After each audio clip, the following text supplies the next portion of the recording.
Hola, soy Raquel y el día de hoy les voy a platicar de los libros que leí en septiembre y en octubre. En septiembre no hice un wrap-up porque muchos de los libros que leí en ese mes en realidad fueron cómics y la mayoría de ellos los comenté en mis dos videos especiales de cómics de terror que hice durante octubre.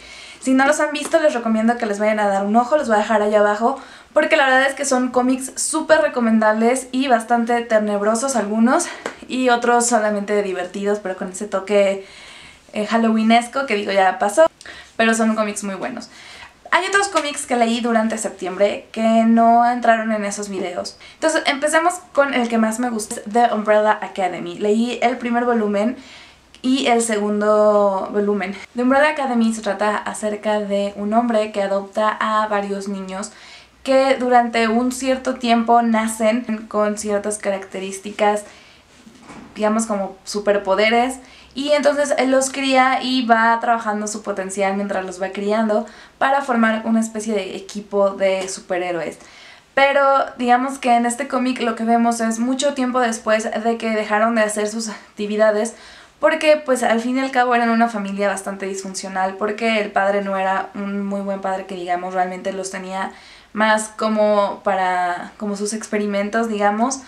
Y ellos pues tampoco se llevaban muy bien entre ellos, tenían diferentes conflictos. Uno de ellos, el número 5, en una de sus aventuras, bueno, en una de sus batallas contra los malos, desaparece. Y luego también hay otra de ellas que aparentemente no tiene ninguna habilidad, es como la menos importante, y entonces ella también se separa completamente de su familia. Y entonces estamos en este punto en el que todos están realmente en una crisis en la que no se llevan bien, pero están ocurriendo ciertas cosas que los obligan a volverse a juntar. No sé si lo expliqué bien, la verdad. Es un cómic un poco complicado y que vale la pena leerlo y conocerlo porque son personajes bien interesantes y exploran muchísimo este aspecto de la escuela de superhéroes, un poco tipo X-Men, pero siendo una familia disfuncional. Es un cómic que me gustó muchísimo y además van a hacer una serie en Netflix, me parece. Bueno, sí, de hecho por eso lo quise leer, porque lo anunciaron y me llamó mucho la atención el concepto y me gustó mucho este cómic. Luego otro cómic que también leí fue un cómic bastante cortito que se llama Mr. Crypt, que es acerca de un esqueleto que por alguna razón se levanta de su tumba y sale y que empieza a caminar y todo, y entonces en el pueblo se dan cuenta que es un esqueleto y lo persiguen. Es muy divertido, la verdad es que me reí mucho, es como más para niños pequeños y son pequeñas tiras de las pequeñas aventuras de este personaje que es realmente muy simpático y de su mascota que es una ratita. Luego otro cómic que no me gustó para nada es uno que se llama Dollface.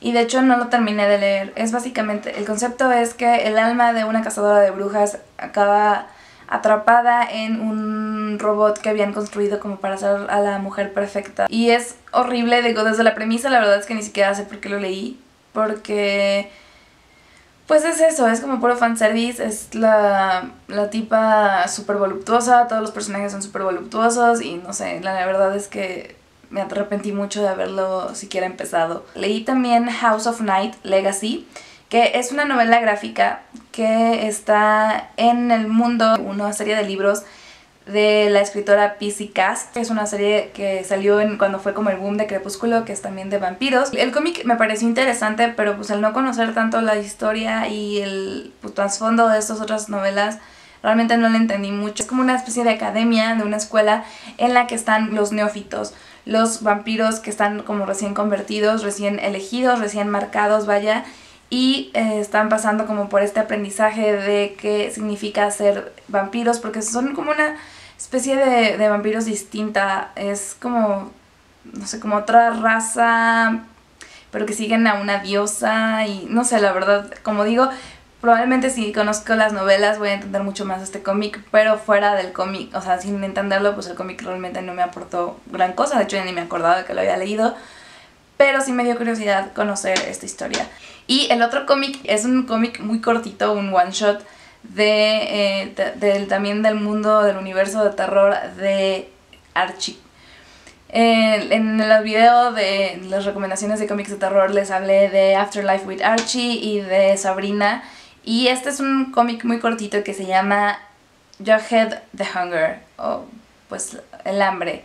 Y bueno, Jughead o Torombolo es un personaje que siempre está comiendo, adora la comida, siempre está comiendo pizza o hamburguesa sobre todo. Y entonces aquí exploran el origen y la razón de por qué está tan hambriento y de cómo esta hambre tiene un origen sobrenatural.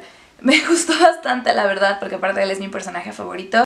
Y ahora sí, el único libro que leí en septiembre fue esta belleza, El bestiario de seres fantásticos mexicanos, de Norman Muñoz Ledo, y es ilustrado por Israel Barrón. Esta es una cosa realmente bellísima que les recomiendo que consigan porque es un como pequeña, como un poemario, podría decirse, una enciclopedia de criaturas fantásticas mexicanas de pues diferentes partes de la República, y vienen pequeños poemas que explican qué hacen o de qué se alimentan o por qué habría de temerles uno.